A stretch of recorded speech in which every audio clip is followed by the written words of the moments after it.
Got a big family? Not ready for the minivan life? You're probably already looking at the 2019 Honda Pilot. The Pilot is one of Edmunds' top-rated three-row midsize SUVs, and it's one of the most searched vehicles at Edmunds.com. Can a big family SUV be both useful and fun? We aim to find out. Oh, but first, subscribe and visit Edmunds for all your SUV shopping needs. The Pilot is a nice-looking machine. It's not too blobby, it's not too square. There are a few updates for 2019, primarily in the LED headlights, which look sleek, and in the taillights, which look oddly incomplete. This is the top trim for the Pilot, the nearly $50,000 Elite. It's heavily loaded with options, including 20-inch wheels. Snazzy. Just in case you're watching this Honda Pilot review thinking, ooh, it's a hot rod and I'm really gonna get some sporty action in this car. It doesn't even do a burnout. I'm floored right now. It just cuts all the power. So you should probably go watch the Porsche versus Corvette review that Carlos and Alistair just did. For the rest of you who actually want a family vehicle, we've got you covered. The Elite is the most expensive trim level you can get in the Honda Pilot. This one that we're driving, which is very heavily optioned, is $49,000. But they start at $31,000. So the Honda Pilot's really covering both ends of the segment. And you can get almost all the good stuff that the Elite has in the middle at the EX or the EXL level.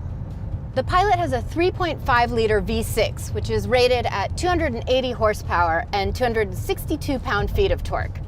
It's plenty to move this car around, although it isn't super quick. The higher trim levels are backed by the 9-speed transmission. And that transmission was sort of a sticking point for Edmunds in the earlier years. It really searched around a lot and nobody liked it. Honda has done a great job of retuning that transmission. And while I wouldn't call it sporty, I barely even notice it's there, which is what you want in a transmission. And all of the Edmunds reviewers agreed with me that it's way better. The engine has plenty of power, even in its regular drive mode. On a steep hill like the one we're on right now, you might want to put it in the sport mode. It gives you just a little bit more throttle response so that you don't have to floor it to get moving.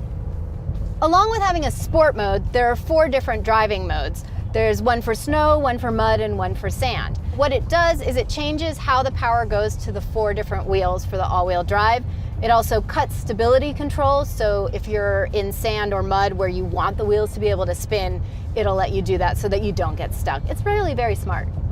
If you aren't trying to hot rod in your Pilot, fuel mileage is right in the middle of the segment. It is not the best. I think that might be the Mazda, but it's also not the worst. It gets 19 on the street, 26 on the highway, and 22 combined.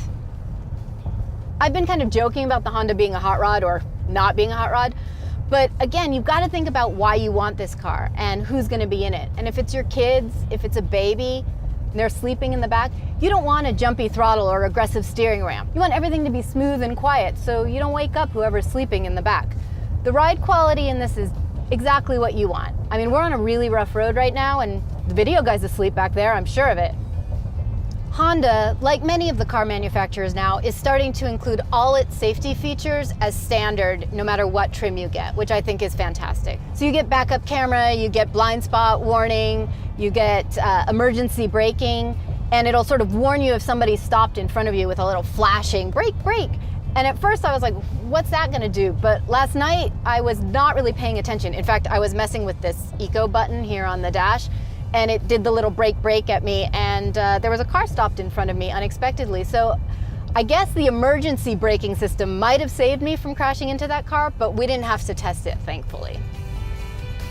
In commercials for family vehicles, you always see these calm, chic parents, and they look beautiful and put together, and they've got these beautiful put together kids in the back who are super well behaved. In reality, they ought to show somebody who woke up at 4 that morning because the dog barfed and they're trying to get their kids to school and then get ready for work, and there's yogurt spilled on the console and Cheerios flying around in the back, and I think the dog barfed back there again.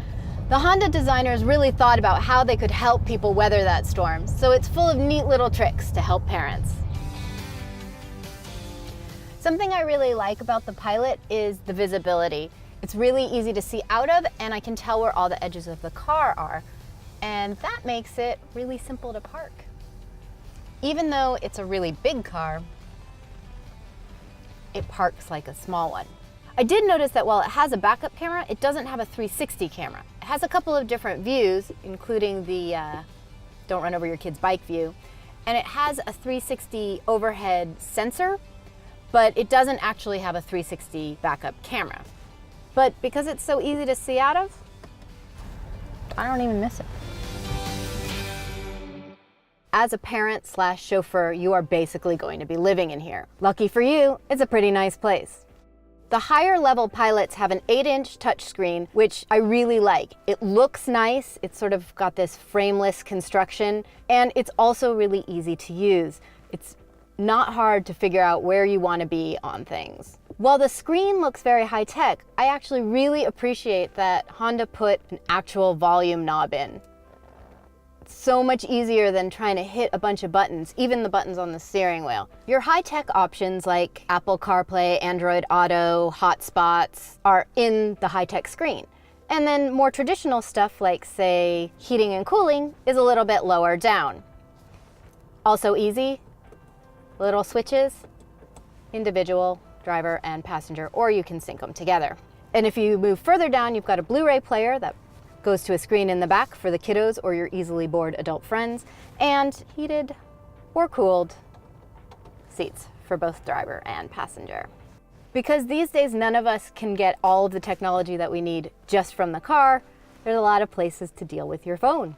I really like the charging pad in the Pilot because sometimes these sort of touch charging pads are in either a difficult place to get to, or they take up all of your space and you really don't want to put anything else on top of them because they get hot.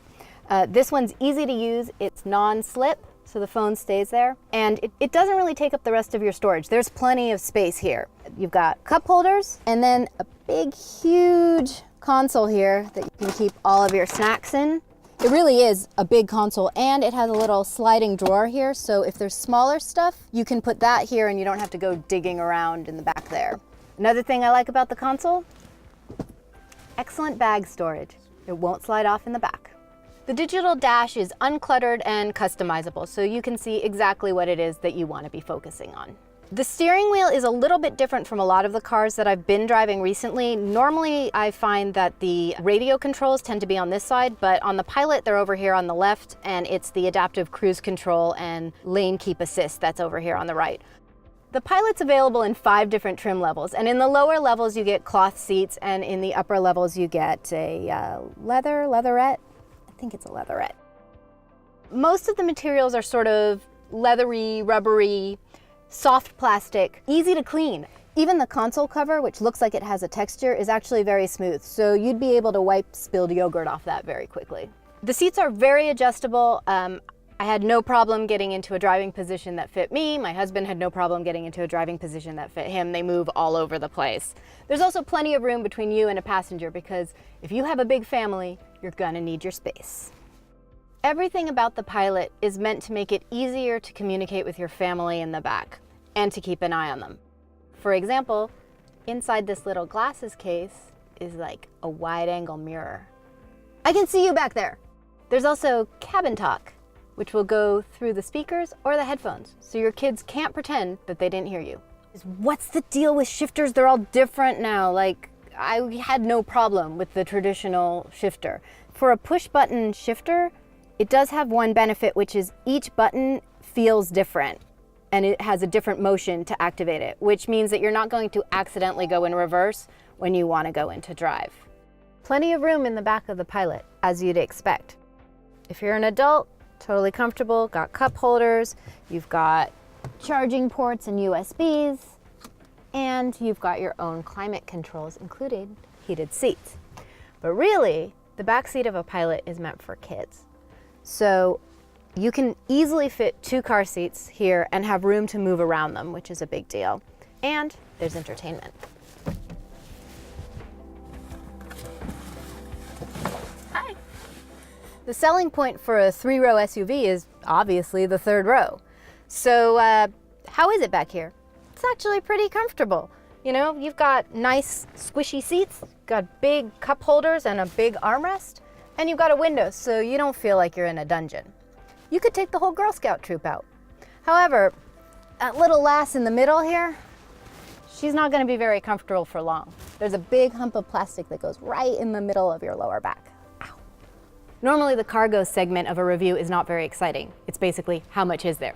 16.5 with the seats up, 83.9 with all of them down. That's not the best in the segment, and it's actually fairly small with the seats up. But it's how they use that space that's really smart. Watch. Looks like a normal trunk, right? Carpeted, things don't roll around. Ooh, but look. First of all, there's space underneath here. But even smarter, they knew that sometimes you're going to be doing things where your gear gets dirty and you don't want to put it on the carpet. So they made this reversible. Now it's easy to clean plastic. Almost everything about the Honda Pilot is perfectly designed for parents, except for how you put the seats down. If you came in here with a baby in one arm and groceries in the other, you're gonna have to put something down. A lot of the competitors have a button on the side, which is great because you can kind of hit it with an elbow or just with a tap of the finger. But this is a strap. You have to kind of lean all the way over so it doesn't thump down. Even worse is bringing it back up.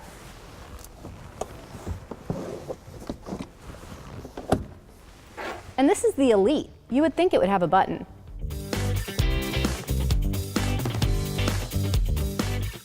I'm not gonna lie to you and tell you that the Honda Pilot is a fun car to drive. But you know what? It's not meant for that.